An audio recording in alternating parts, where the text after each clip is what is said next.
Welcome, everyone. My name is Haley Buckner, and I'm the Professional Relations Manager for Elevate Oral Care. Thank you for joining us this evening. Before we start, I'd like to cover a few housekeeping items. For those of you who remain online past 75 minutes, your CE certificate will be emailed within hours of the completion of this talk. Be sure to check your spam folder. You are all muted, so there is no need to worry about background noise. We will have the time at the end for questions, and you can submit questions on your webinar dashboard as they will be tracked throughout the talk. We have hosted an extensive series of free live CE webinars on many prevention topics, and each of these webinars were recorded and are available with free self-instruction CE, the web address you see on the screen, elevateoralcare.com/elevatingcare. Be sure to bookmark this page and return often to see what's new in free CE. If you have a topic you would like to see covered, feel free to suggest it by sending an email to info@elevateoralcare.com or by completing the webinar survey that will be sent after the completion of the talk this evening. We enjoy looking through your suggestions and creating webinars based on your requests. Tonight, we are honored to be joined by Jessica Atkinson, Shelley Brown, and Malia Lewis, who are educators and clinicians that were inspired to start Hygiene Edge, an online education platform. They seek to educate, inspire, and promote industry best practices through helpful videos and content for dental professionals. They can be found at www.hygieneedge.com, as well as Instagram and YouTube, and they will share those platforms with you in just a moment. Although they make a fabulous trio, I want to take a moment to share a bit about each of them here so you can get to know them better. Let's begin with Shelley Brown. Shelley has been in the dental industry since 2001.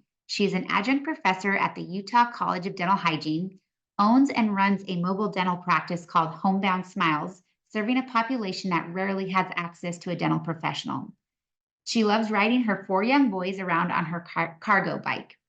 And if you haven't seen this, she uses her cargo bike with her mobile practice as well and will ride to treat patients in her area. Very cool. Next, I want to introduce you all to Jessica Atkinson, who has been in the dental field for 23 years with experience as front office staff, dental assistant, dental hygienist, and dental hygiene education. Education is Jessica's joy, from educating patients, students, and anyone else who comes across Hygiene Edge's YouTube channel. She speaks both nationally and internationally to continue educating, growing, and being inspired with her fellow dental professionals. Lastly is Malia Lewis, who is a proud clinical dental hygienist in Utah. She loves learning, educating, and advocating for dental hygienists to grow in their profession and serve our local communities. She speaks nationally and loves to write about teeth and create helpful dental videos through Hygiene Edge. When she's not talking about dentistry or how amazing dental hygienists are, she's planning her next trip either out of the country or to a national park, or being a mom to her 2-daughter girl gang and golden doodle pup. Thank you all so much for being here. And Malia, I'm going to turn it over to you. Hello, everyone. We're so excited to be here to be talking about a topic that is very dear to all of our hearts, and I'm sure it's dear to a lot of yours as well. It's oral health throughout cancer therapy, and there's so many facets when it comes to a patient with cancer diagnosis. So we're so excited to talk a little bit more about this, really be able to connect with your patient that's going through maybe something tricky in their life. Maybe it's a family member or a friend, and just really be there to be a support for them. So we're excited to be here. Just a little introduction. Of course, we always have to do disclosures, but we're so grateful and excited to have Elevate helping us be here to talk to you about this important topic that we're going to see more and more in our practices. I feel like I personally have been seeing it more in my practice, and maybe you can let us know if you're feeling like the same way wherever you live. So just a little bit about us. We are Hygiene Edge. We are online, which we would love to connect with you online through our website, Instagram, TikTok, and definitely our YouTube channel. I don't know why I didn't put that on there, but our YouTube channel, we always are posting helpful tips and tricks through videos, and trying to make hygiene and dentistry a little bit easier. One of the things when Hygiene Edge started is we really wanted it to be accessible to everyone to learn something new. Because as we go into private practice, sometimes it's lonely and there's new things happening and changes are happening and we don't even hear about them. So Hygiene Edge is definitely there to help inspire and educate the profession to just elevate it and be a little bit better and easier for us as clinicians, but then also for our patients. So we would love you to follow along. If you have any questions, please reach out to us. We would love to talk more about it with you. My name is Malia Lewis. I'm a dental hygienist here in Utah, and I work clinically in a private practice in my hometown, and I'm an educator as well. Jessica and Shelly, do you guys want to introduce yourselves? Sure. Yeah, why I'm not? Jessica. I'm Jessica Atkinson, and I also practice in Utah, and I work full-time as faculty at Utah Tech University. Shelly. And I'm Shelly Brown. I work as adjunct faculty at the Utah College of Dental Hygiene. I also run a very small mobile practice here in Utah, treating patients in public health settings. So I'm excited to be here with you today. Awesome. Thanks, you guys. And again, even after this webinar, we would love to connect with you and chat more and figure out what's working and what's not. And that's the fun thing about this online world, is that we can connect and talk after the fact. This is a little description of what we're going to be talking about today with our patients that you've maybe already read it, but just as an overview, we are definitely in a very interesting and lucky position in dentistry where we can talk and connect with our patients and really help them with some significant side effects that happen with cancer therapy.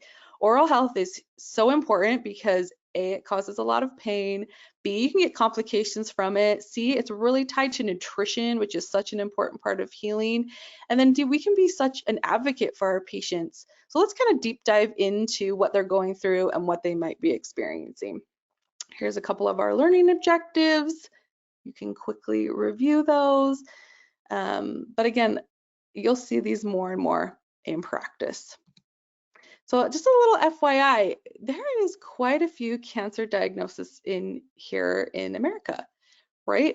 Approximately 40.5 of men and women will be diagnosed with cancer at some point during their lifetime.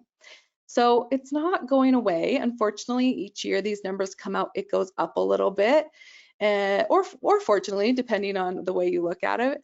But as we live longer, we're experiencing more, we have better screening tools, we have better knowledge of what cancer is. We're definitely seeing it more and more in our patients, in our families, in our friends, in our communities. So let's be a resource for these patients. What is cancer? Let's just kind of talk about what it is first. So it's a genetic disease that occurred in the cells, and they spread uncontrollably and a lot of times rapidly in the body. That's like the medical definition of cancer. I feel like a lot of times when a patient is diagnosed with cancer, or I'll see it on our health history as they come into my private practice, it kind of sets out and it's like, oh my gosh, this patient has cancer, and this patient just becomes their diagnosis. But we need to remember that cancer is so multifaceted. Patients are still a human being. They have so many things going on in their life, and a cancer diagnosis, cancer treatment is just one section of it, of their life. This is a picture of my father. He passed away from pancreatic cancer a couple years ago. And of course, if you ever had a cancer diagnosis in your family, you can see how it overcomes every aspect of their life, from nutrition to diet to their work life, their social life, everything. So let's be a great resource for them, maybe even in just this one category of oral health. So there's lots of different oral cancer treatments and therapies. We're going to be focusing a lot on chemotherapy, but if a patient is diagnosed with cancer at some part in their body, they're all so different, they're all multifaceted, and they could have a wide range of therapy based on their diagnosis. They could potentially just have surgery. A lot of times they have surgery and chemo and radiation. Sometimes it's just chemotherapy and radiation. A lot of times it's just immunotherapy. Definitely depends on what their diagnosis is, what the patient's overall health is, their family history, and a lot is going on. So if you have a patient come in, fill out their health history that they had a pancreatic cancer diagnosis, they could have had a completely different treatment than my dad did. So something to think about when you see that. You might want to ask some follow-up questions on what kind of treatment they're actually receiving. There's a lot of different medications when it comes to chemo. Sometimes when we talk about, oh, my family member was diagnosed with cancer, they are going to go under chemotherapy. We kind of just think of chemotherapy as this overarching medication, what it pretty much is. When it comes to chemotherapy, you can have a concoction of several different medications doing lots of different things. This top one is this agonizing agents. They damage the cancer cell DNA to prevent cell division. So when it comes to cancer, cells are rapidly dividing faster than they normally should, right? Either in a tumor or anything. So things are growing bigger than normal, than our normal body should. And because they're splitting and dividing and growing so fast, a lot of times they're not a lot of times, they're not normal cells. They're incomplete and they're not functioning the way that they need to because it's so rapid. So this first medication is definitely the most common one that is used. Here are some examples. I'm not going to name them all, but there's lots of different examples, and you might see that on a health history. We also have inhibitors that prevent cell cancers from dividing and making new cells. The anti-tumor antibiotics, they call them that. They're not an antibiotic like a traditional antibiotic, but they do the same thing. They prevent cancer cell from copying itself. So you might see a mix of the different medications with your patients. That's totally normal. Most of the time with cancer therapy, if there's like a traditional certain type of cancer that was diagnosed, they might have like a recommendation of what chemotherapy to administer to the patient, and then they have to see how the body responds. Some people respond really well to that traditional recipe. Some people do not, so they have to change it up.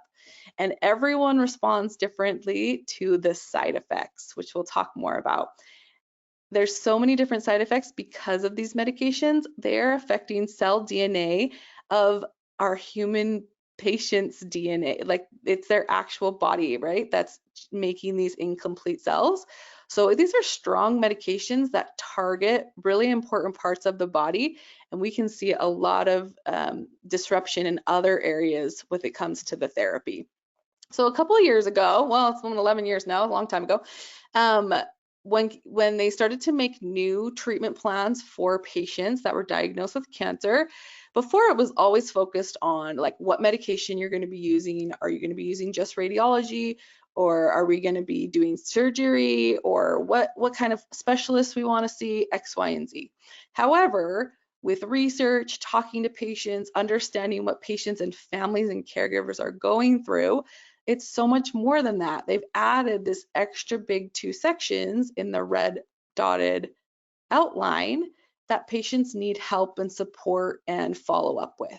So as you can see, nutrition is a big one, genetics and family history, pain and symptom management, of course, that's so important. And then as you can see, as you come over to the side, dental health is a big section of it too. So we can help with that. Sometimes I feel like depending on what center maybe your patient goes, they might really focus on dental health, maybe some don't so much. So again, we can really help them and ask them a lot of questions and fill in those gaps if they need that.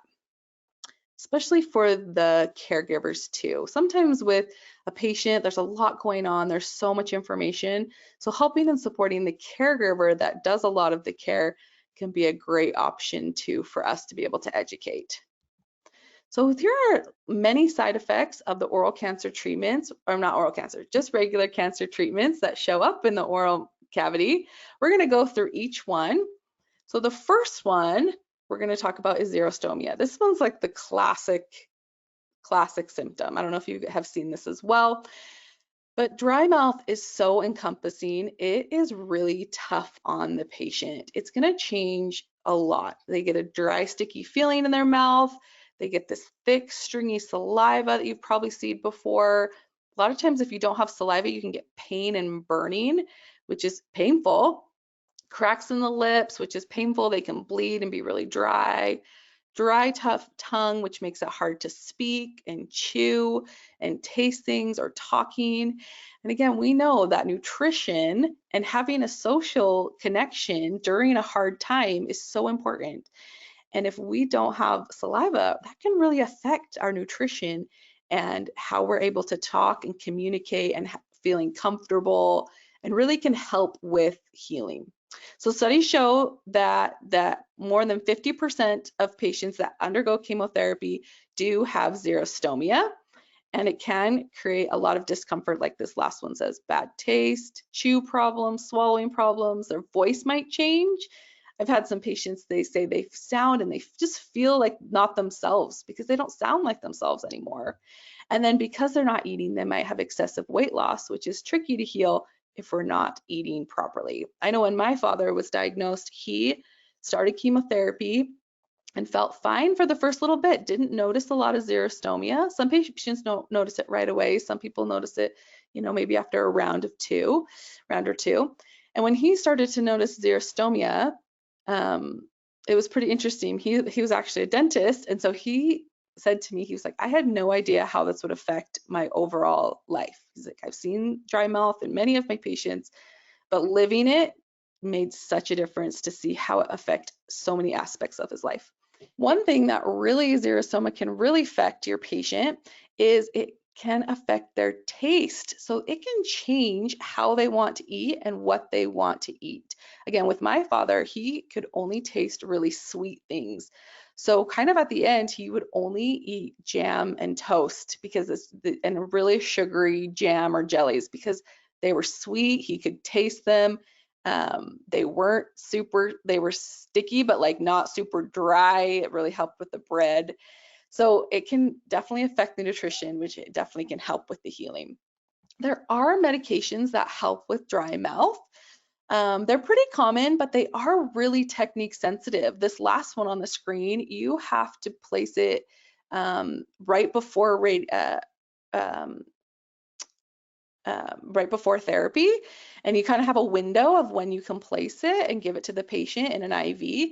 And then like the results are some great and some not great. Some people notice a difference and some people don't. So some practitioners will give a prescription for a dry mouth. Some patients don't need any more medications. They don't want it to mix and do more polypharm when it comes to their chemotherapy treatment.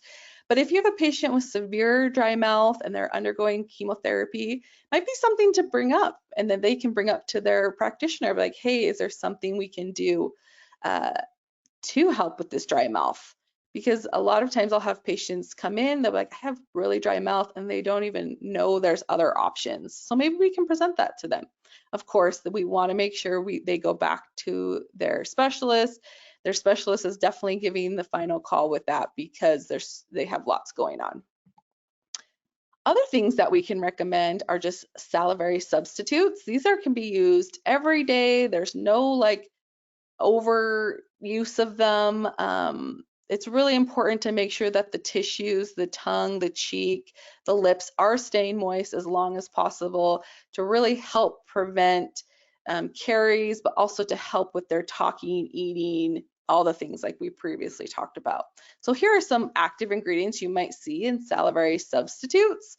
So we have like glycerin, it's kind of slippery.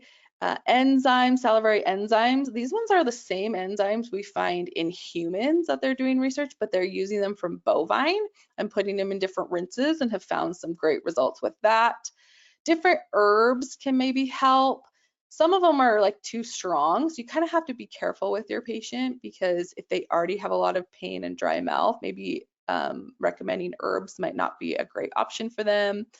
Hyaluronic acid, they call it nature's moisturizer because we use it like on our skin and things. It is very moisturizing for the tissues. They can rub it on their tissues and their tongue. And then of course xylitol is a great option because it is a natural sugar, so it's a little bit sweet, what the patient might like, but it inhibits, well, it doesn't inhibit bacteria, but bacteria can't eat it. So it will prevent bacteria from growing and reproducing in the mouth, which can cause cavities and issues that way. So there's lots of different options that they can use. The arginine is a natural, arginine's naturally in our saliva as well. It's a natural buffer and it can help with remineralization. So if we have a patient that, again, doesn't have a lot of dry mouth and they need something else, these might be all different options for them. And honestly, a lot of times I'll have patients ask like, well, what's the best? What should we do? And sometimes it's hard to know what the best is until they've experienced it. I'll have some patients that really love a spray, and it has glycerin in it, and they use a spray every day. They'll use it before they eat, they use it before they talk, and they love it. They're great with that. I have some patients that I give them a spray, they don't love it. It's a lot of, you have to use it multiple times during the day, they forget it at home, so that one's not a great option for them. Xylitol might be a great option if they're okay with like a gum or a mint, or a rinse during the day. So sometimes asking them what's going to work for them, what's not, and doing a little bit of trial and error is helpful when it comes to these salivary substitutes. We can put it in the chat if you find that things are working or not for your patients. We'd love to know. Another side effect is radiation fibrosis. So this one is pretty interesting. It's if you have a patient that undergoes radiation therapy of the head and neck, over time that radiation can change the tissues as well. It's obviously going to affect the cancer or the tumor in the oral cavity or the neck or the jaw, wherever they're getting the radiation done, but it can also affect the healthy tissue that's there too. It actually doesn't show up a lot of times till after the fact. So maybe they've finished their radiation therapy, they're in the clear, they're feeling good, and all of a sudden, a year or a little bit after their treatment, they start to notice some pain in their jaw, or some tenderness in their jaw, or pain or tightness in their neck.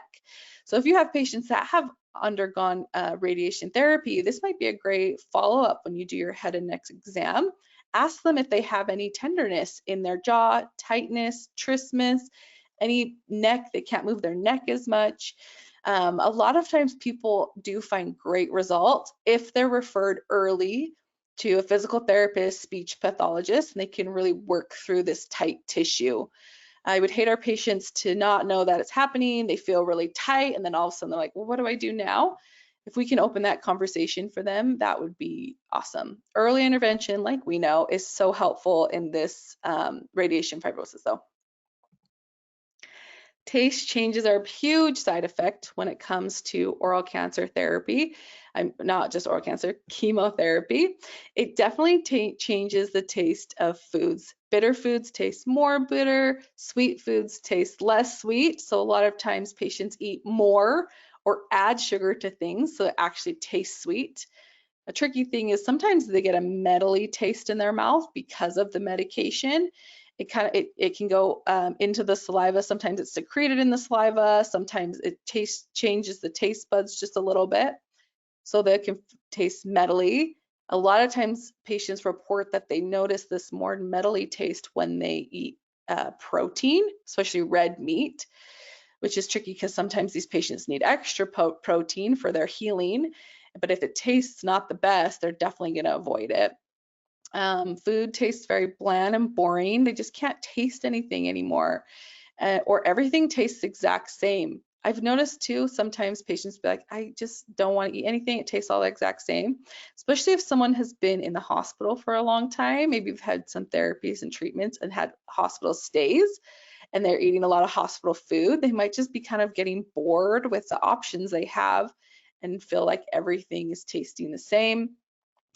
And we can help kind of mitigate that. We can give them some options with that. So these are some of the chemotherapy drugs that commonly cause these taste changes. I wanted to just include them so you can look at them or take a screenshot, whatever, so you have them on hand if you notice a patient has one of these written on their health history. Okay.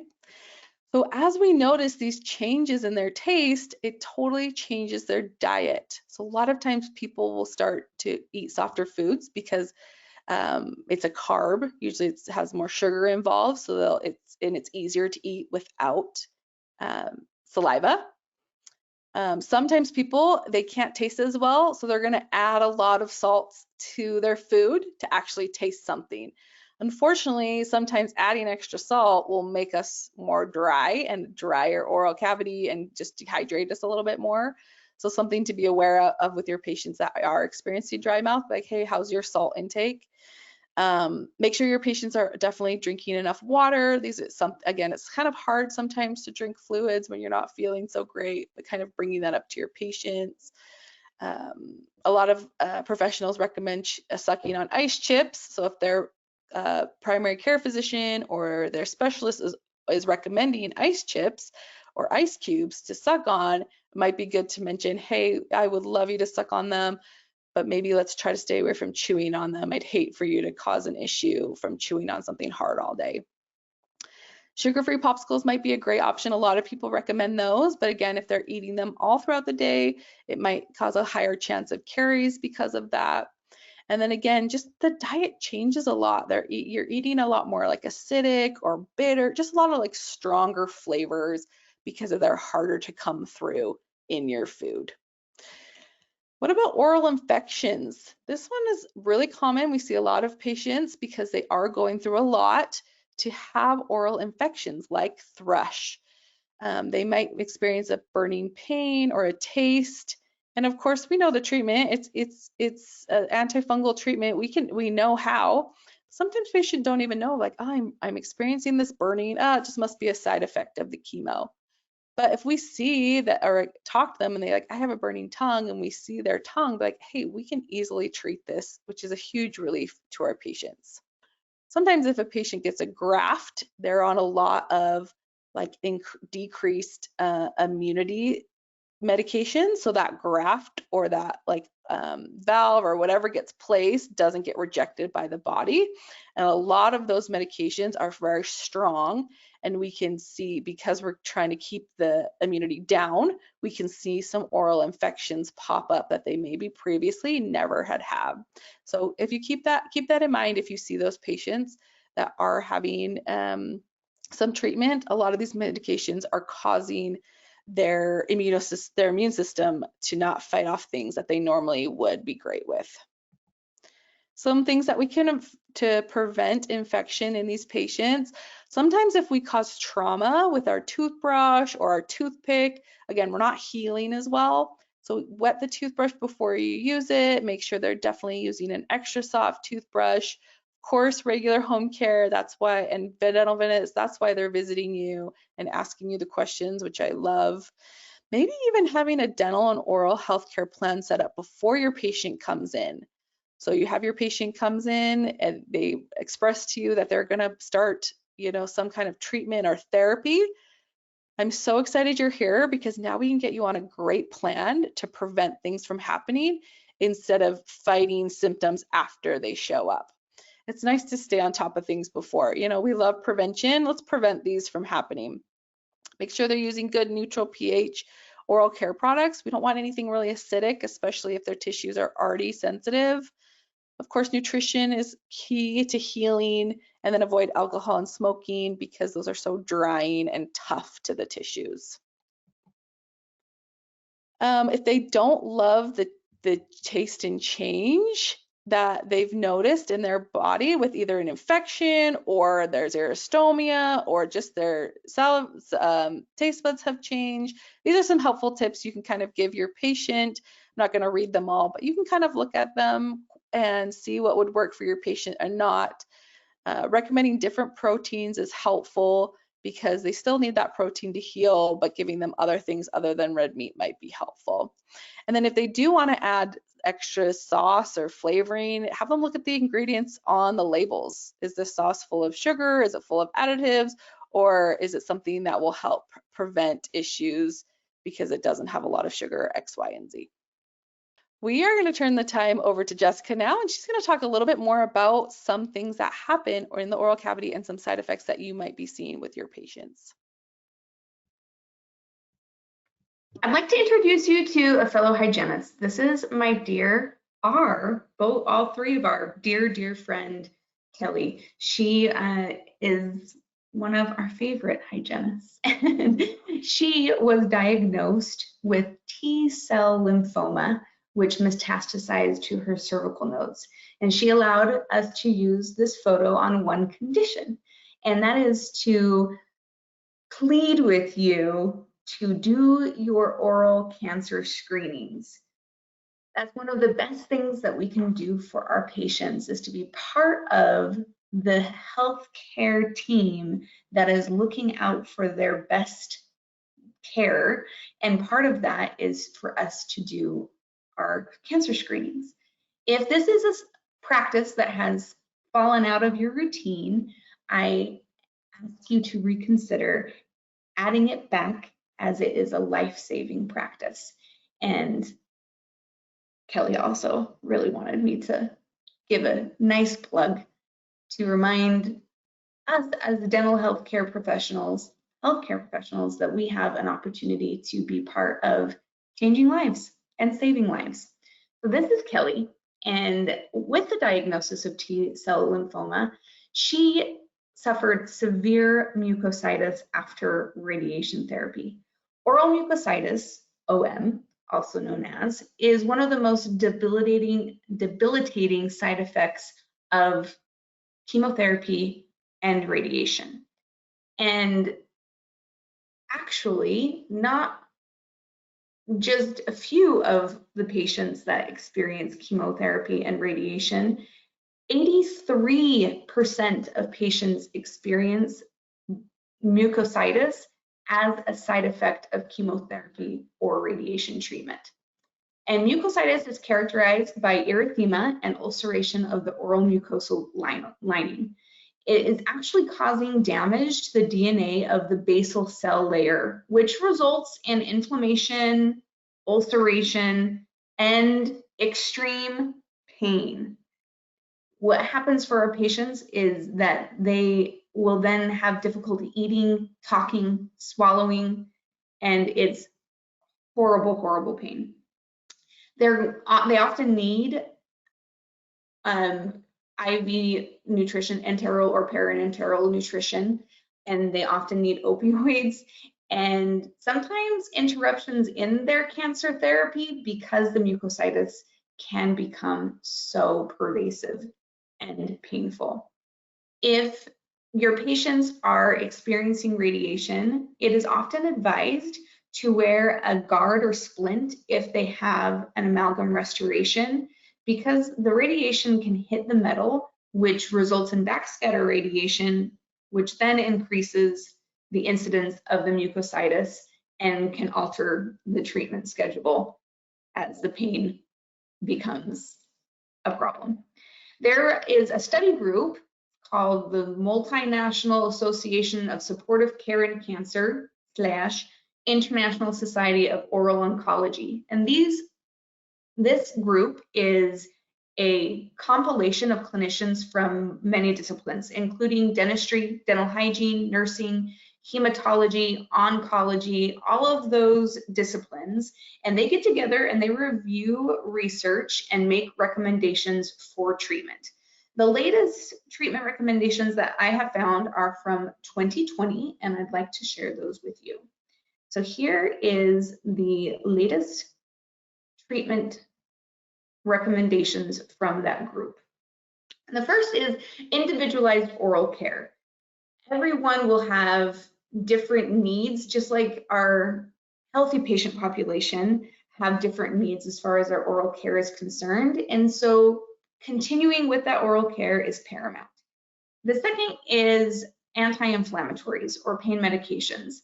Because it becomes so painful to swallow, they may be given opioids or morphine through an IV. And then we have photobiomodulation. And photobiomodulation is low-level laser therapy. And it works as an anti-inflammatory and decreases the pain, as well as promotes healing for those oral sores caused by their cancer treatment, resulting in mucositis. And cryotherapy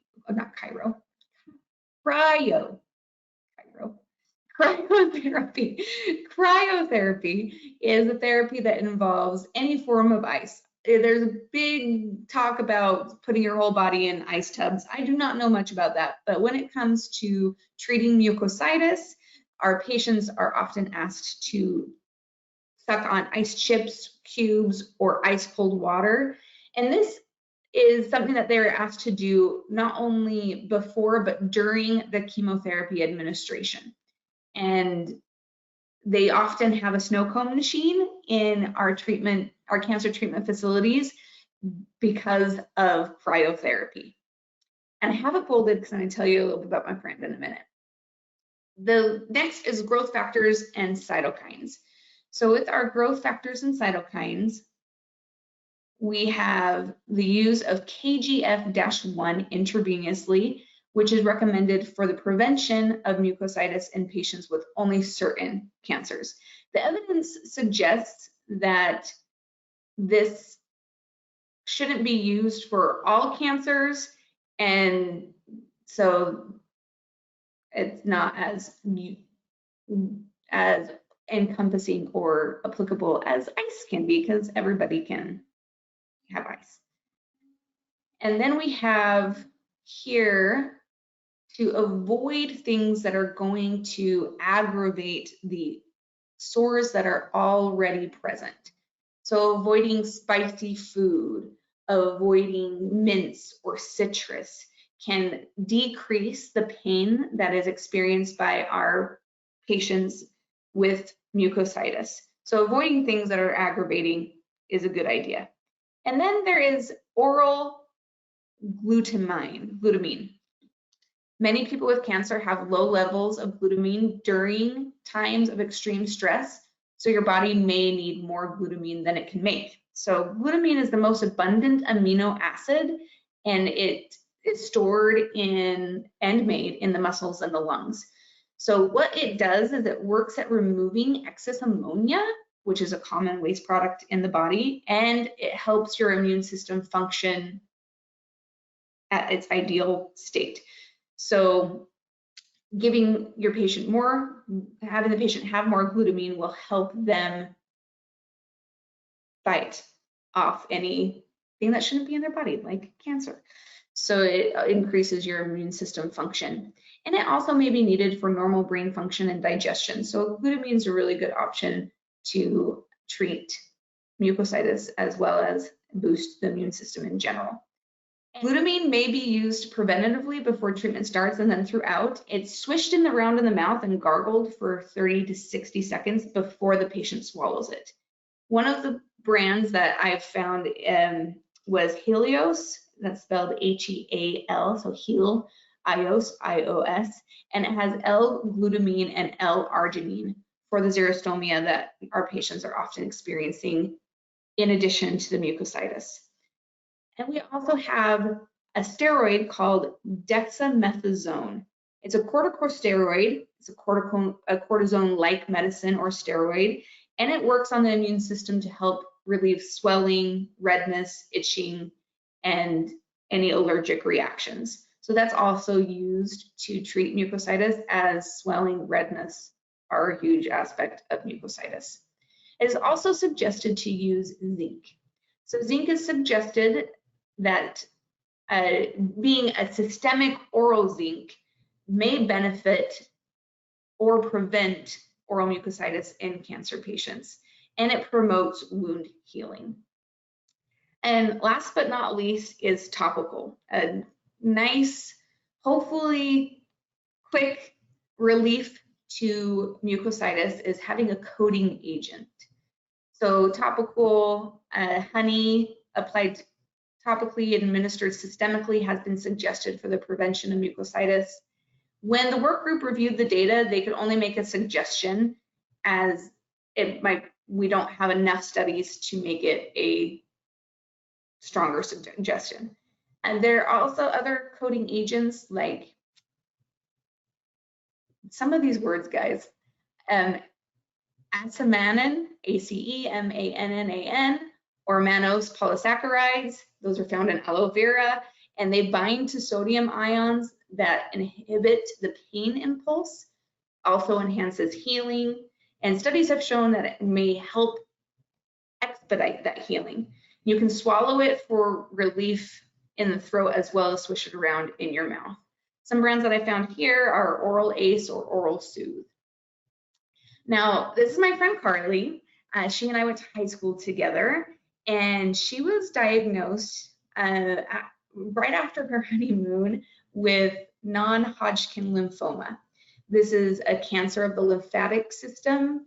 It was a blood cancer, and Carly beat this cancer and is doing really well right now, but she had horrible oral mucositis. Horrible. I get emotional when I remember how painful it was for her. I went to visit Carly when she was in the hospital with my bag of oral help goodies that everything I could possibly think of that could be helpful for her. And when I was there, she was having a bout with the mucositis, and she did cryotherapy before and during her chemotherapy. And she lamented, she's like, I don't even know if it worked, but she had sores not only in her oral mucosa, but all the way down her esophagus. And it was terrible. And she said that it was manageable unless she swallowed. And if she swallowed, she said, I would just go through the roof. And one day when I was there, she swallowed, and it was devastating to watch someone be in so much pain. And then she would also gag. It would trigger a gag reflex. And sometimes the best solution or the best suggestion or the best therapy that you can give somebody is to be with them and just sit in the suck with them for a little bit and be like, yeah, this is awful. This is horrible. And I'm here. I'm just here. And that was not only helpful for her, but also as somebody that could sit with her, it became a source of strength to me to watch her in this circumstance. So even if these suggested solutions aren't as effective as we want them to be with such a painful oral manifestation of cancer treatment, be available to your patients, your family members, as a resource of compassion. And so that's my dear friend Carly. And a few other things that could be helpful for mucositis are over-the-counter or prescription mouthwashes. So we've got the best prevention is the best idea is prevention, but if they get it, there are some things to try as a solution. So mixed medication mouthwash is often called magic mouthwash, and I have often used it in my clinical practice for those who suffer with horrible aphthous ulcers. But this is also helpful for those suffering from oral mucositis.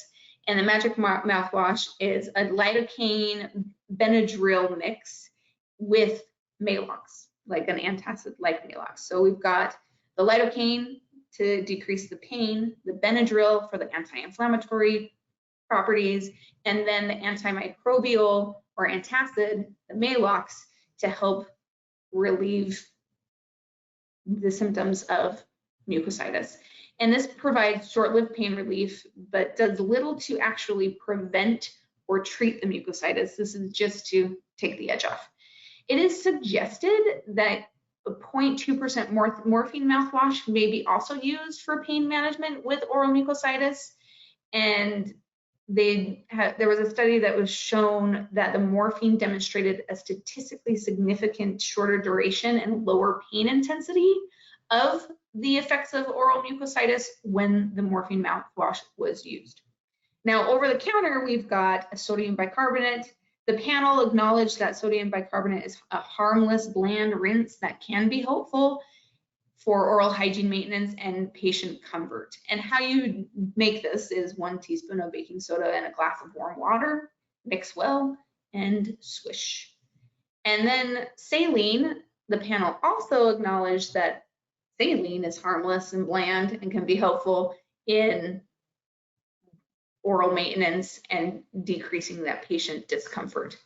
And that is the recipe for that is 1 teaspoon of salt and 8 ounces of water that's been boiled and cooled before swishing. Something to note that's not on this list is a rinse that we use often, and that's chlorhexidine. And the panel suggested that no chlorhexidine should be used because of insufficient or conflicting evidence. So I did not add that to the possibilities on our rinses.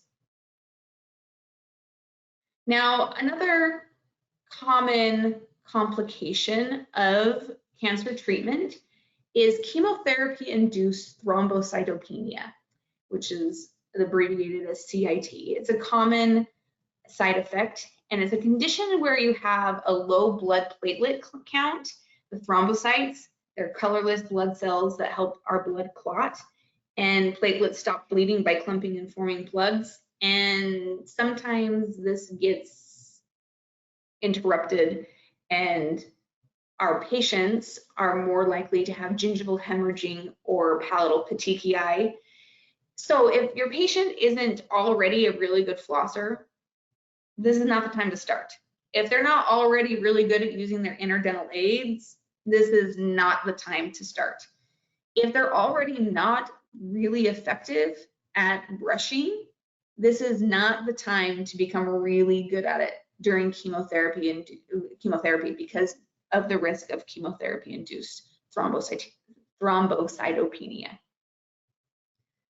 So keep them at their home care regimen. Don't make any crazy changes, as it might add more complications than it will be a solution to anything.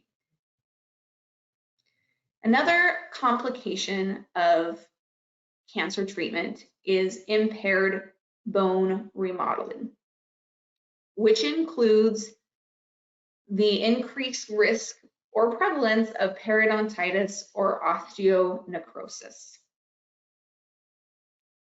Now, patients with cancer, many studies have shown an association with cancer and periodontal destruction.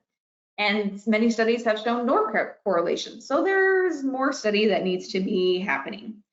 Now, there are a few things to note, however, is that survivors of childhood cancers may have a higher risk for bone health issues because children that were treated with cancer have limited physical activity, and they're exposed to certain types of chemotherapy or radiation therapy that interfere with bone development. So if they've had radiation, they may be more likely to develop bone loss, especially near the site of radiation. Bone loss from radiation treatments is often delayed for several years. So screening and follow-up care is of paramount importance for our patients who have had cancer therapy. Patients who take steroids to treat the nausea from cancer therapy may also be more likely to have bone loss, since these medications interfere with your body's ability to absorb calcium. And so with our patients that are experiencing cancer treatment, it is necessary that they also are getting nutrition counseling, so they are getting the nutrients they need to decrease these potential side effects. Now, Maya Cheryl, this is her panel, and as you can see on her panel, there is a lot going on, and this panel was taken when she became one of my patients when she was under cancer treatment. So this was one of the first panel that we took, and she was diagnosed with multiple myeloma, which is a very rare cancer. Nobody knows how you get it. There's no cure for it. And she experienced both periodontitis and osteoradionecrosis, which I'll talk about in just a minute. We're going to first talk about the periodontitis. 95% of cancer patients present with periodontal disease at diagnosis. But the founding father in the field of biofilms, which is a big deal in periodontology, right? Bill Costerton states, "You don't want a bunch of bacteria hanging around in tissue for long periods of time, producing strange chemicals and carcinogens. They will contribute to disease." And 95% of cancer patients present with periodontal disease. That's a huge percentage. And based on what we were just talking about, once they're in cancer therapy, it is difficult to change their care without potentially having other side effects. I think that's going to be I don't just think, that is a case-by-case basis. And one of the biggest reasons for interdisciplinary conversations to make sure that we are helping our patients and not changing one thing that's going to lead to bigger problems, et cetera, et cetera. So studies have shown that if you have a certain increase in bacteria, specific types of bacteria, you have potential increase for cancer. For example, P. gingivalis, if you have a prevalence of P. gingivalis, you are 59% at an increased risk for pancreatic cancer, which is a jerk of a cancer. P. gingivalis and T. forsythensis, or D. denticola, those have been linked to oral and esophageal cancer. And our best friend, AA, actinomyceta. Remember, I tried in school, and as an educator, AA is where I'm at, and maybe this will be my goal this year, is to really say this really well so it just rolls off my tongue. Maybe that'll be my goal. We're gonna try it real slow today. Actinomyceta comatans and P. gingivalis.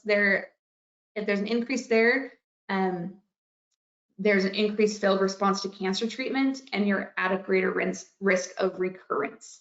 That stinks big time. And when you're in cancer treatment, wherever you started can get worse because of xerostomia and mucositis being so painful. And nobody wants to be sticking anything in their mouth if they have oral sores all over. Some cancer treatment also affects the blood vessels surrounding the teeth, which leads to the widening of the PDL and an increased chance of impaired bone remodeling. So I think for us as oral health professionals, helping our patients while they're healthy get into really good habits is only going to help them if they ever are presented with the complication of a cancer diagnosis. So start out healthy in the oral cavity. Huge help. So osteoradionecrosis. So osteoradionecrosis is one of the big complications of cancer in our field, especially. When someone receives radiation, they're at risk for osteoradionecrosis. So that's where bone is exposed, like essential exposed bone necrosis, and doesn't heal within 8 weeks, causing painful exposures and lesions of the jawbone, all of those things. And my aunt, she ended up having osteoradionecrosis, and she would get chunks of her bone that would exfoliate.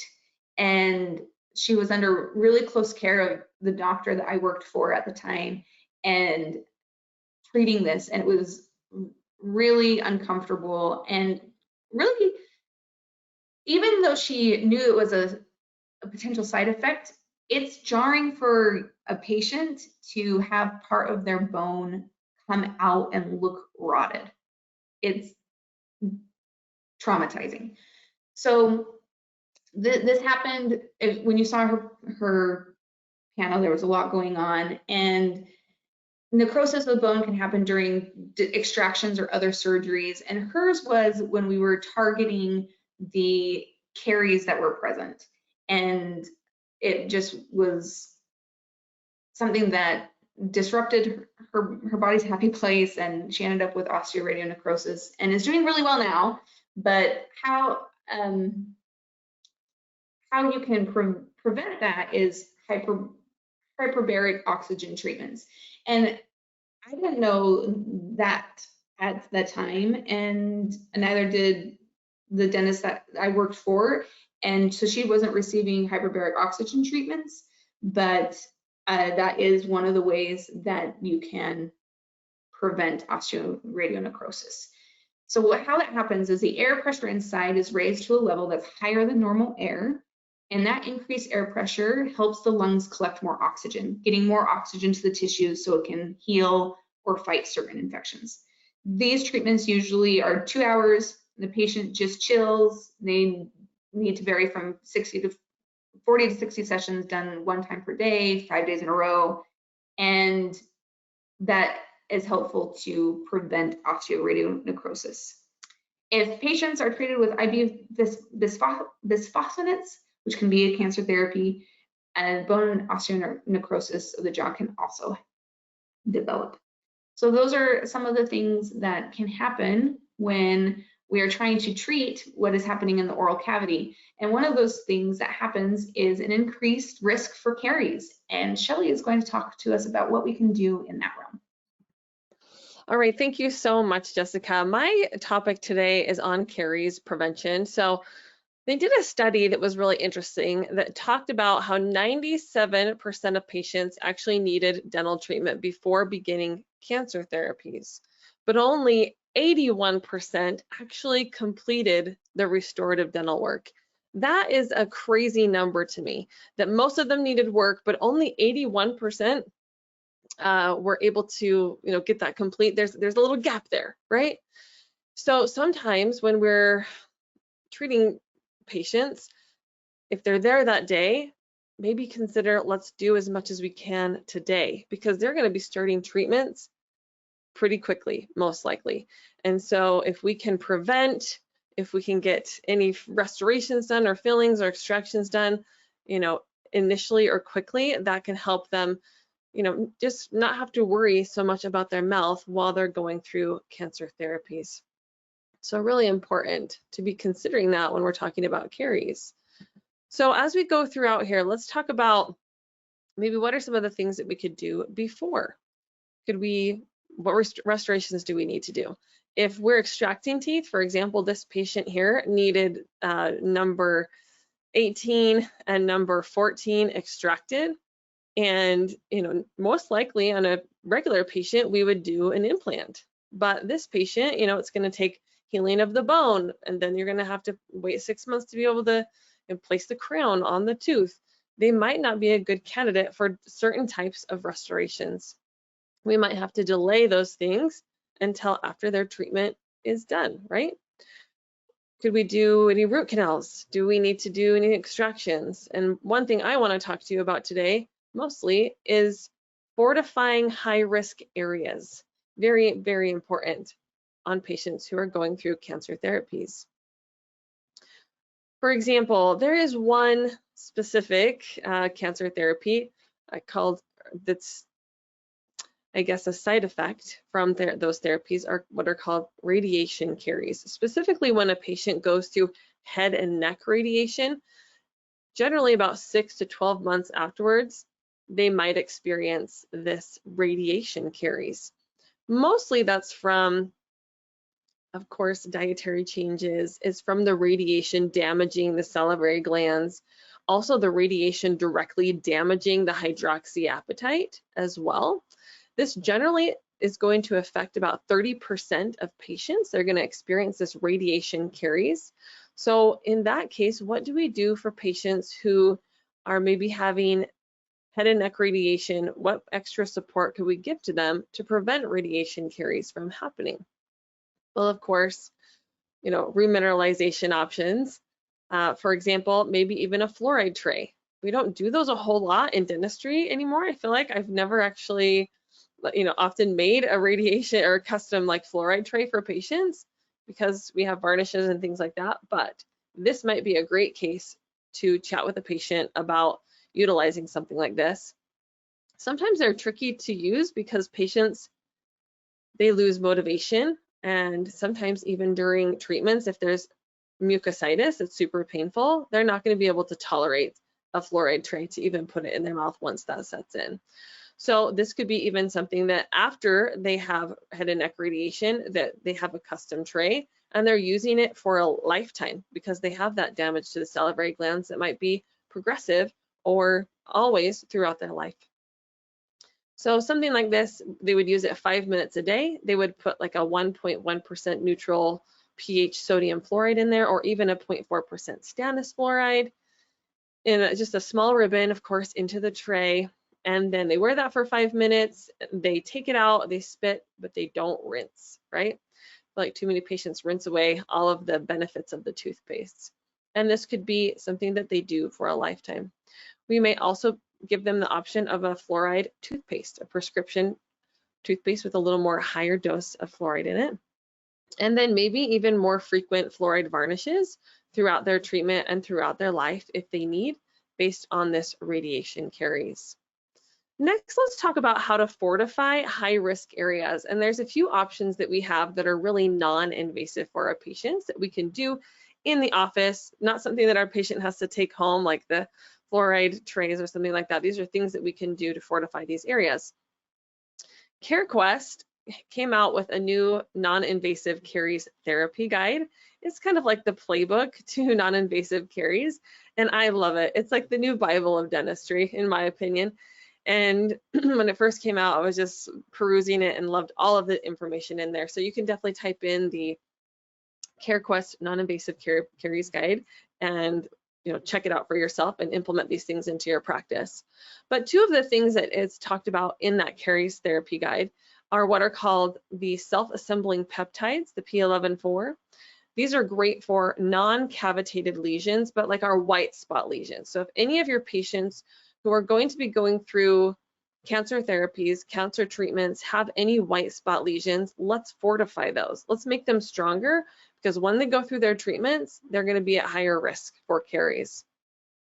Also, silver diamine fluoride is an amazing option as well for any initial, moderate, or advanced lesions. And we're going to talk about some of the differences between these two.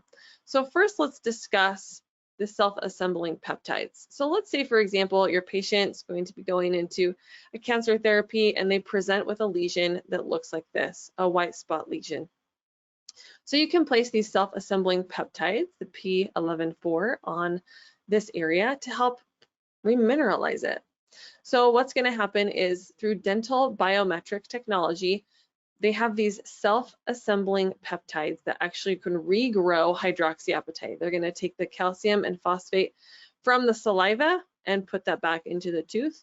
Now, if the saliva is not working correctly, we might need to give additional support of calcium and phosphate to the saliva, maybe through an MI paste, to help remineralize some of these areas, because this product, it does take 4 to 6 months to work. So you kind of have to decide, do we have 4 to 6 months to wait? We might not have that time.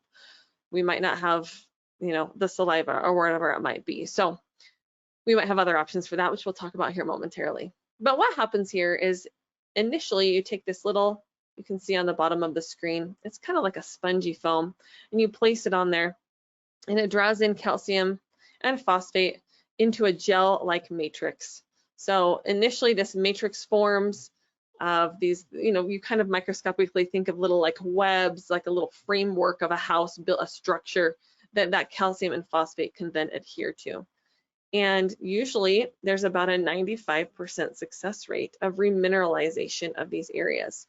So we definitely want to prevent things from progressing, fortify these areas so that they don't continue to develop caries potentially throughout treatment. How does this work? What are some of the steps? So we're going to clean the tooth. You need to maybe place some cotton rolls in there. You're going to do a sodium hypochlorite rinse just of the area with maybe a little cotton pellet, and then rinse that and dry it. Then you're going to etch the lesion with a phosphoric acid, 35% for about 20 seconds. And you don't want to overly aggressively dry it. Just give it a little blast. And then you're going to place this on there for about 5 minutes. And you can see in the image on the lower right, I usually give it support with, I'm giving it support here with the end of my cotton tip applicator, but you could use any instrument to keep it on the area for that long. And then once done, they don't want to eat or drink for 30 minutes. And it doesn't have a bad taste. It doesn't discolor the area. And so it's really tolerated well by patients to strengthen those areas as needed. The next one I want to talk about is our silver diamine fluoride options. Now there's several options these days of silver diamine fluoride to fortify some of these high risk areas. Think about around crowns. Think about areas of recession those are the areas that are going to be hit first if we have an issue with saliva or whatever it might be. They're eating maybe more cariogenic foods, as Malia mentioned. We need to fortify these areas that are going to be at high risk. So silver diamine fluoride is also another great option. And I do want to say that you can still fortify an area that does not even have a carious lesion on it, and it won't turn dark. That's always the biggest issue with silver diamine fluorides, is that they're like, well, it's any area that I touch with it, it's going to turn dark. If it's still solid enamel and you want to fortify that area, maybe on the root surface, it might not necessarily turn dark. If it did have a little demineralization on it in the beginning, then it will. So always consent needs to be signed and given. So what are some of the options? There's two from Rivastar. There's the Rivastar Aqua, which it does not have any, it's actually called a silver fluoride. It's not a silver diamine fluoride because it doesn't have any of the ammonia in it. And these two options, the Rivastar options, they have a second dose option that you can place a potassium nitrate over if you have to put it in there for a solid 30 seconds, and that can help reduce some of the staining. It's not going to be 100% perfect, but it can. It's called potassium iodide is that second step. And it's a little bit more costly, but that first step really helps to reduce the caries. If we do the first step in most of these silver diamine fluoride options, our patients are going to get a 70 to 75% reduction in caries. In the Rivastar second step, if we do place that second step on there of the potassium iodide, it will reduce the caries risk prevention rate at about 50%. So I'm looking for lots of prevention, extra prevention while patients are going through their therapy. So this might be a really great option. Another one that just recently came out is called Silver Sense by Centrix. It's another silver diamine fluoride. And then of course there on the screen is our Advantage Arrest silver diamine fluorides. They have a lot of great options like a gel. They have a tinted blue as well. I really do like the gel because it doesn't get to where you don't want it to go. You really only want to place the silver diamine fluoride on areas that you want to fortify. And so the gel makes it a little bit easier to place. And then June of 2024, we have another really cool option, and it's called Advantage Arrest Black Diamond. It's been used in Australia for about 20 years by Dr. Ram Craig. It's a two steps. The first step is a silver fluoride 40%, and then the second step is actually a stannous fluoride, which turns the area instantly black. And usually if you're using the other ones, they'll take about 4 hours to turn black. And maybe your patient is like, I'm here and then I'm getting therapy and it might not be back for a really long time. This might be a really great option for them because you'll know instantly if you got all of the areas fortified. Because sometimes, for example, in my mobile practice, I'll place it on and then it doesn't darken until 4 hours later, which I'm gone. And so I'll usually come back and do a second step on those patients. And sometimes I'm like, ooh, I missed a little area that was cavitated, but it's not darkened. And so I realize that I've missed some of those spots. So this might really be a great option for patients who just need it today and they might be delaying their dental care for a while until their cancer therapies are done. So I'm really excited about that new product. Of course, a dentist might choose, depending on the lesion size, to restore it versus fortifying it, depending on how large the lesion is. So of course, working with the dentist, and of course, working with the oncologist as well, and through all of these products that we're talking about today is super important to be a part of the patient's oral health care team and a whole health team while they're going through cancer therapies. So with that, what does silver diamine fluoride do? Well, it is FDA cleared for hypersensitivity. It obturates those dentinal tubules, which reduces sensitivity for patients. You know, as they're going to be using a lot of potential ice, as Jessica talked about, that cryotherapy, we don't want areas to be sensitive on their teeth while they're going through those therapies. So this is a really great option if they have some of those, to fortify some of those while they're going through therapies. Also, we use it off-label for caries arresting. In some countries, they can claim caries arresting. We're hoping for that someday soon for our silver diamine fluorides. And then also, it's a biofilm inhibitor. And what happens, the silver in silver diamine fluoride is a biocidal metal, which slowly releases those silver cations that are toxic to the microbes that build our bacteria, right? So bacteria is killed by the silver, and then actually the dead bacteria that are still hanging around in there because they're microscopic, they act as a reservoir to the silver, and that promotes sustained release of those silver cations that will continue to act against other living microorganisms. And this reactivation of the dead bacteria that kills living bacteria is called the zombie effect. And that's why it's really great at continually preventing caries and acts as a biofilm inhibitor. This is one of my mobile patients' images down here on the screen. You can see the image on the left. When I first saw her, she had a really hard time brushing her teeth because she'd had a stroke. She couldn't use her hands very well, so she really did not ever brush. And you can see image day 1 where she has a lot of biofilm on the surfaces. I placed silver diamine fluoride after I cleared the area of biofilm, of course. And then I came back after a 2-week follow-up, and you can see that there's still a lot of gingival inflammation in that area, but there's like hardly any biofilm because it is an inhibitor of biofilm from growing on those surfaces, which is really great for fortification of these areas for patients who are going through therapies for cancer.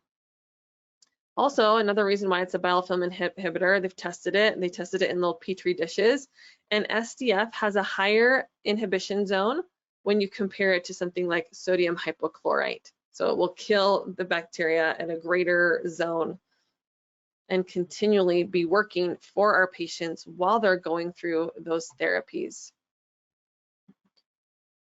So what are some of the actions of silver diamine fluoride? Really cool, in this image here on the left, you can see it penetrated into the dentinal tubules by the orange areas on this image. So what happens in this particular case, they were going to extract this too. So they placed silver diamine fluoride on it initially, and then they took it out and looked at it underneath a microscope. So that's what you see in image C, is we're looking at the silver diamine fluoride that was recently placed. This is how it prevents sensitivity, is because it penetrates into those dentinal tubules and occludes those areas. But what happens once it's penetrated into demineralized dentin? Our silver diamine fluoride turns that area into an alkaline environment versus acidic, caries causing, right? Then it's going to facilitate the formation of covalent bonds between the phosphate groups and the collagenous proteins in the tooth. And it's going to, they call these little areas in the dentinal tubules microwires. Some studies call them microwires. They permeate into those dentinal tubules, predominantly with the silver, and they go to work with their magic. These microwires, one study even referred to them as like rebar in cement. And so if you think of, you know, cement and the rebar, it fortifies it, right? It gives it really a lot of strength, as it makes it a little bit stronger. Actually, when you put silver diamine fluoride in an area, it mineralizes the dentin twice as hard as it was before. Those alkaline properties as well, they help to form fluorohydroxyapatite, which we know is stronger than hydroxyapatite. What it does is it reacts with the calcium and phosphate in the saliva, making the tooth more resistant to caries. It also penetrates the dentin and increases mineral content of the tooth through interaction with the hydroxyapatite crystals. And the part that I really love is that, yeah, this tooth was really leathery on that image that we saw before. Super leathery, super soft. But when we went back in 2 weeks, it was hard. It was hardened, which is amazing. It also does a really cool thing with the matrix metalloproteinases, or MMPs, which are problematic in a lot of categories, but specifically in caries, they are an endopeptidase that degrades almost all of the proteins of the hydroxyapatite in the tooth. And so the MMP9, specifically the gelatinase B is what it's called. It's really responsible for breaking down the tooth's organic matrix. And that is what is inhibited when we place silver diamine fluoride in the area. So it inhibits those MMPs that are also breaking down the tooth structure. So how do we place silver diamine fluoride? It's super simple. You isolate, and it depends on the brand that you get, of course. So always follow the manufacturer recommendations. But if you look at the CareQuest guide, they talk about isolating it. You get a drop, and of course you want to dry the tooth before. You place a drop into the area, and you don't want to drip it on any areas because it could stain other potential areas and surfaces as well. And then you want to place it on there isolated and wait for about 10 seconds for everything to absorb in, and then wait another 1 minute before you remove any excess. And then generally you want to place a silver or a fluoride varnish over the top of it, which will give it even more of an increased resistance to caries. I think it ends up being in the 90% if you put a fluoride varnish over top of the silver diamine fluoride. So it's super quick and easy to place. You could definitely fortify those areas same day if the patient did come in and need, you know, they're getting cancer therapies coming up pretty soon. So it's a really amazing option. There was another study of the silver diamine fluoride that talked about even if we place it on areas to fortify, for example, maybe an occlusal surface. So this was a study done in 2022 where they went in and they placed it, instead of a sealant, they placed silver diamine fluoride, and they wanted to see if it kind of worked the same as a sealant. So they placed it in, it doesn't cause any staining in any areas that aren't cavitated, and it reduced the caries at a very high rate, like in the 70s. So even if you're fortifying areas that are just high risk occlusal surfaces, root surfaces, around crowns, it's going to make a big difference in your patient once they get done with treatments. We really want them to be cavity free when they come out on the other side. Another thing that we should be doing to help with patients is managing their microbiome. And one option that we have for that is what's called povidone iodine. And we know that caries is caused especially by those strep mutans, right? So they did this really interesting study where they took saliva from those receiving chemotherapy. This particular one was they were doing breast cancer treatments, and they tested the microbiome before and during therapy. And they showed that there was a dysbiosis in the oral microbiome as soon as chemotherapy treatment started. So we know that we're going to get some shifts in the oral microbiome, which could lead to periodontal diseases, which could lead to caries as well. And we really want to help support those commensal bacteria during chemotherapy. One study recommended that we do that because it can help change that microbiome and support it, because our patients, all of us, really need support of our microbiome as we go throughout life, and that will really help prevent caries. So what povidone iodine is it's another name for it is betadine. And actually there was a study that was done on a betadine rinse, a 0.5% rinse, and it showed that povidone iodine reduced the incidence, the time and onset and severity of the oral mucositis, which Jessica talked a little bit about earlier. And so we know povidone iodine is really great at working on our strep mutans specifically.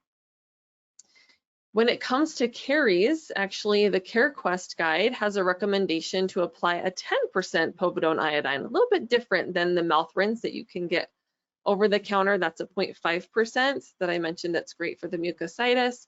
But this one that helps with caries prevention is a povidone iodine 10%. And what you do is it can come in a few different forms. So the one in the middle that's on the cotton tip applicator is one you can buy for $5 at the grocery store. You put 8 drops in a little cup and you just simply paint it on all the teeth. I'll push a little extra harder in areas that are compromised, that might have any white spot lesions or around crowns, root surfaces, things like that. And it will destroy the strep mutans so that patients, that's what's mainly causing caries, right? Another option that is actually made by Elevate Oral Care, you can see on the left-hand side, is the Poby 1. And I really like the applicator. You can paint it on at the end of the appointment. I do this for all of my patients. I paint it on at the end of the appointment, and then I put a fluoride varnish over it at the end, and that actually gives it a little boost. When we actually add the fluoride treatment at the end, we give it a 70% rate of reduction in caries through a really simple way to do it. It has a synergistic effect with that fluoride, reducing caries up to 70%. If your patient didn't maybe want the fluoride treatment and they just wanted to do the povidone iodine, that reduces caries at a 48% rate, which is really amazing because a fluoride varnish, depending on which study you look at, reduces caries at a 43% rate. So what it does is it kills those strep mutans, and they come back, after about a week, and they come back at really low levels, and they stay low for 6 months. So it's a really great, easy way to destroy the strep mutans that might potentially be in the patient's mouth before treatment. Also, make sure you talk with the oncologist before, using any of these products. This one does have iodine in it, so depending on what therapy they're going through, this might be something that they don't recommend doing. So always checking with the oncologist as well. If your patient does end up being moderate risk, then they're going to do this every 2 months. If they're at mild risk, they won't need it, but depending on the therapy that they're going through, if it might affect any of the saliva, we're definitely, if we're at a high risk, we're placing it every month on the patient. They can just be placing it at home, and you can place it when they come in to see you. So this is a great added recommendation for patients to affect their oral microbiome to make sure that they have the good bacteria, not the bad bacteria that are causing caries. Another great way to do this is xylitol, and recommending that they do it 5 times a day to get those 5 grams. It will inhibit those strep mutans as well, and it will disrupt the bacterial energy processes, and it can also adjust the pH, which, as Malia mentioned, if patients are experiencing xerostomia, this will help with caries as well. Another great option is supporting the commensal bacteria through probiotics. There's been studies shown that they help reduce caries, they help reduce the mucositis, which Jessica talked about, the periodontitis, and secondary bacterial infections like candidiasis. And usually it's a lactobacillus strain that's freeze-dried, and it becomes active after they place it in their mouth.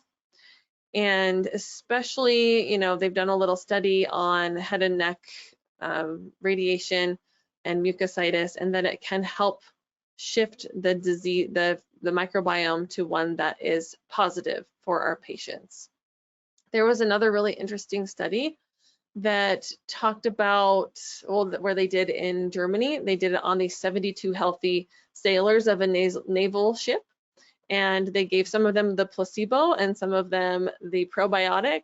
And after 42 days, they found that there was a significant improvement in the bacteria and periodontal health in the patients. And so this might be a great option. A lot of times during cancer therapies, patients are just not feeling well. They're not feeling up to caring for their mouth. They're not up to eating things, chewing.